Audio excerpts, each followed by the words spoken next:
Hi friends, good morning అండి. నా పాల గిన్నె చూడండి ఎలా అయిందో. సో నేను ఎడిటింగ్ చేస్తూ ఉంటే పాలు అనేది వేడి చేద్దామని స్టవ్ మీద పెట్టేశానండి. So editing half an hour పట్టింది. సో నాకు వీటి మీద గుర్తులేదు, మొత్తం మాడిపోయిందండి గిన్నె.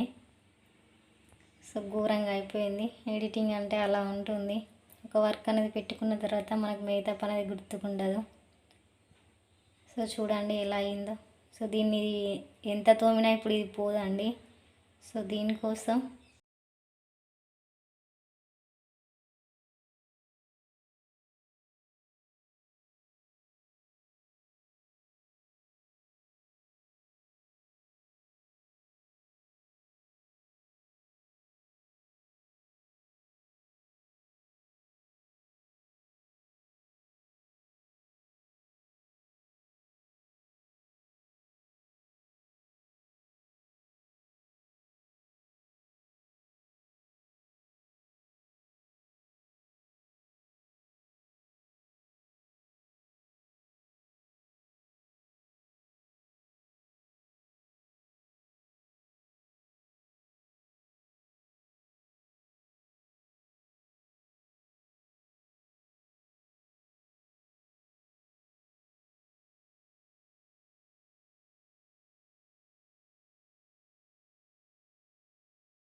సో చూడండి ఫ్రెండ్స్, ఇలా మరుగుతుంది.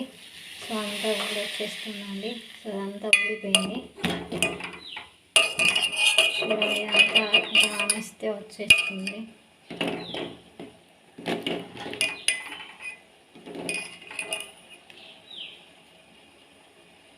జస్ట్ ఒక 20 మినిట్స్ అండి.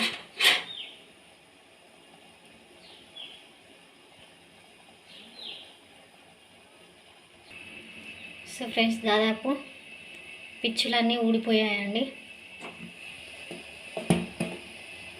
సో సౌండ్ వినండి ఒకసారి.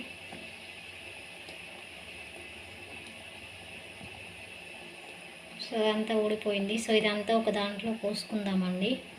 సో మీకు ఆ పిచ్చు అనేది చూపిస్తాను పంపిన తర్వాత. సో చూడండి ఇలా ఉందండి. ఇది వట్టిగానే ఊడిపోతుంది. సో నేను ఇప్పుడు స్పూన్తో ఒకసారి అని మీకు చూపిస్తాను. సో చూడండి ఎలా అయిందో గిన్నె. జస్ట్ మనం ఎక్కువ శ్రమ పడాల్సిన అవసరం లేదండి. ఒక్కొక్కరు ఎందుకు వచ్చిన తలనొప్పి అన్న గిన్నెనే పక్కకు పడేస్తారు. సో ఒక 4 ఇంగ్రీడియంట్స్ ఉంటే సరిపోతాయండి. కొంచెం పేషెన్స్ అనేది ఉండాలి. సో అందులో అవన్నీ వేసుకొని ఒక 20 నిమిషాలు అలా మరిగించామంటే స్టవ్ పైన పెట్టేసుకొని సో మన గిన్నె అనేది నీట్గా అవుతుందండి. ఎంత పెచ్చులన్నీ తీసేసిన తర్వాత స్టీల్ పీస్ ఉంటుంది కదండి. సో అది వేసి ఒకసారి తోమామంటే సో టోటల్గా క్లీన్ అయిపోతుంది గిన్నె అనేది. చూడండి ఫస్ట్కి ఇప్పటికి ఎంత డిఫరెన్స్ ఉందో మీకే అర్థమవుతుంది. సో మీకు ఎప్పుడైనా ఇలా జరిగినట్టయితే ఈ చిన్న టిప్ అనేది పాటించండి. సో నాకు తెలిసిన మట్టుకు మీకు చెప్పాను. ఎప్పుడైనా యూజ్ అవుతుందని అనుకుంటే ట్రై చేయండి. ఇట్లాంటి సిచ్యువేషన్ చాలామందికి వస్తుందండి. కిచెన్లో ఏదో పెట్టేసి ఏదో పనిలో పడిపోతూ ఉంటాం. సో అలా మిస్టేక్ జరిగినప్పుడు ఇలాంటి టిప్స్ అనేటివి మీకు చాలా యూజ్ అవుతాయండి. సో ఈ టిప్పు మీకు యూజ్ అవుతుందని అనుకుంటున్నాను. ప్లీజ్ ఈ వీడియో కనుక నచ్చినట్టయితే నా ఛానల్ని సబ్స్క్రైబ్ చేసుకోండి, లైక్ చేయండి, షేర్ చేయండి, అలాగే కామెంట్ కూడా చేయండి. థ్యాంక్ యూ అండి.